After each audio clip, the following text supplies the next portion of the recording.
Students next method जो हम discuss करने जा रहे हैं वो है आपके पास बेसिमर्स प्रोसेस। स्टूडेंट्स इसके थ्रू भी आप स्टील को इन इट्स रिफाइंड फॉर्म हासिल कर सकते हैं। सबसे पहले तो स्टूडेंट्स आप याद रखेंगे कि ये वाला जो टिपिकल आपके पास जो प्रोसेस है ये बेसिमर्स कन्वर्टर के अंदर हो रहा होता है। स्टूडेंट्स ये भी आपके पास रिवर्बरेटरी फर्नेस की तरह होता है, यानी कि इसके ऊपर भी आपके पास हीट इकोनॉमी का प्रिंसिपल अप्लाई होता है, यानी कि आपके पास जो हॉट गैसेज हैं वो फर्दर टेम्परेचर इंक्रीज कर रही होती हैं। यहाँ पे स्टूडेंट्स आप ये याद रखेंगे कि कास्ट आयरन स्पेसिफिकली आप यूज़ कर रहे होते हैं, पर्टिकुलरली इस प्रोसेस के लिए कास्ट आयरन ही यूज़ करते हैं आप। उसके अलावा स्टूडेंट्स आपके पास ये पियर शेप अपरेटस होता है, यानी कि ये पूरा जो आपके पास स्ट्रक्चर होता है बेसिमर कन्वर्टर का ये पियर शेप्ड होते हैं। स्टूडेंट्स आपके पास नीचे होल्स प्रोवाइड होते हैं जिसमें से स्टूडेंट्स आपके क्या है कि एयर पास होती है।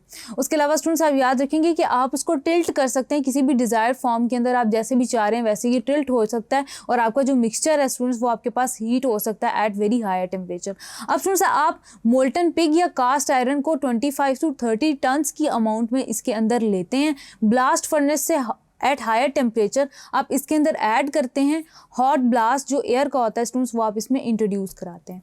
अब इसमें स्टूडेंट्स आपके पास डिफरेंसेस आपको समझ आ गए कि आप इसको रोटेट करा सकते हैं और आपके पास होल्स प्रोवाइडेड हैं एट द बॉटम जिसके थ्रू स्टूडेंट्स आपके पास क्या है हॉट गैसेज इसके अंदर से इंट्रोड्यूस कराई जाती हैं। तो स्टूडेंट्स आपके पास जो सिंपल प्रोसेसेस हैं वो बिल्कुल वैसे हो रहे हैं कि कार्बन ने जब रिएक्शन स्टार्ट होंगी, जब आप टेम्परेचर बहुत ज़्यादा हाई करेंगे तो स्टूडेंट्स क्या होगा कि परफोरेटेड बेस में हॉट एयर ब्लास्ट आप प्रोवाइड करेंगे, एंटर करवाएंगे। उसकी वजह से स्टूडेंट्स क्या होगा कि आपके पास जो एलिमेंट्स हैं in the form of impurities वो ऑक्सीडाइज हो जाएंगे, यानी कि आपके पास जो कार्बन है वो कार्बन मोनोऑक्साइड में कन्वर्ट हो जाएगा, सिलिकॉन आपके पास सिलिका में कन्वर्ट हो जाएगा।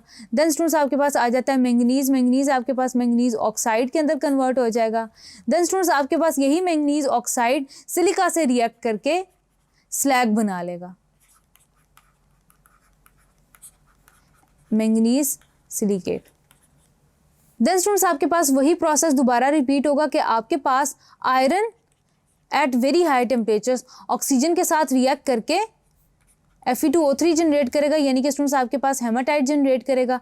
अब उस हेमाटाइट ने क्या करना है, कार्बन के साथ रिएक्ट कर देना है फर्दर और क्या करना है, उसको ऑक्सीडाइज कर लेना है, यानी कि स्टूडेंट्स आपके पास डबल प्रोसेसेस हो रहे होते हैं। आयरन ऑक्साइड्स भी ऑक्सीडाइज कर रही होती हैं। उसके अलावा स्टूडेंट्स आप ये भी याद रखेंगे कि आपके पास जो हेमाटाइट है वो भी ऑक्सीडाइज कर रही है। उसके अलावा जो हॉट ब्लास्ट ऑफ एयर है जो कि बॉटम से इंट्रोड्यूस हो रहा है वो भी आपके पास ऑक्सीडाइज कर रहा है गैसेस को, आयरन प्लस कार्बन मोनोऑक्साइड। तो यूँ स्टूडेंट्स आपके पास जो स्टील है उसमें जो आयरन की कंसंट्रेशन है वो इंक्रीज होती है। अब स्टूडेंट्स उसमें होता क्या है कि आपने 10 to 15 मिनट्स तक आपकी क्या होता है कि through out the process carbon monoxide release होती रहती है।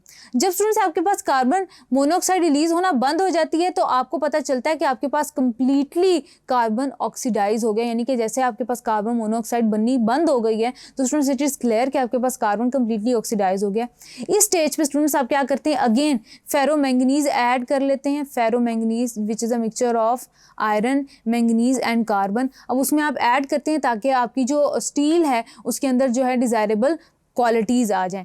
उसके अलावा स्टूडेंट्स आप क्या करते हैं कि दोबारा एयर इंट्रोड्यूस कराते हैं ताकि मिक्सिंग जो है वो इंश्योर हो।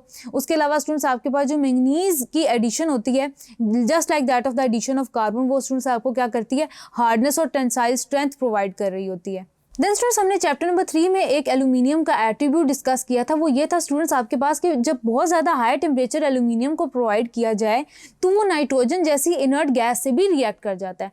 तो स्टूडेंट्स सेम केस इस साइड पे है। आप क्या करते हैं कि आपने नाइट्रोजन बबल्स बनते हैं आपके स्टील के अंदर, आपने उसको रिमूव करना है। कैसे करेंगे, आप क्या करेंगे स्टूडेंट्स के एल्यूमिनियम को बहुत हाई टेम्परेचर प्रोवाइड करेंगे, उसको ऐड कर देंगे हम अपने मिक्सचर के अंदर। जब स्टूडेंट्स हमने उसको ऐड कर दिया आपके पास एल्यूमिनियम तमाम नाइट्रोजन गैस जो आपके पास उसको इम्प्योर कर रही है स्टील को वो रिमूव कर देगा, यानी कि स्टूडेंट्स आपके पास जो एयर बबल्स हैं उसको रिमूव कर देगा। एज अ रिजल्ट स्टूडेंट्स आपके पास एल्यूमिनियम नाइट्राइड जनरेट होगा, यानी कि स्टूडेंट्स आपने एल्यूमिनियम और नाइट्रोजन का रिएक्शन करवाना है तो आपके पास एल्यूमिनियम नाइट्राइड जनरेट होगा। और स्टूडेंट्स बिल्कुल इसी तरह से आप क्या करेंगे, फिर एंड पे आप इसको जो पूरा आपके पास मिक्सचर आया हीटेड तो उसको स्टूडेंट्स आप क्या करेंगे, पोर करेंगे और उसको स्टूडेंट्स आप इन गोट्स में कन्वर्ट करेंगे, हैमरिंग वगैरह उसकी करेंगे, उसको शेप्स में लेके आएंगे।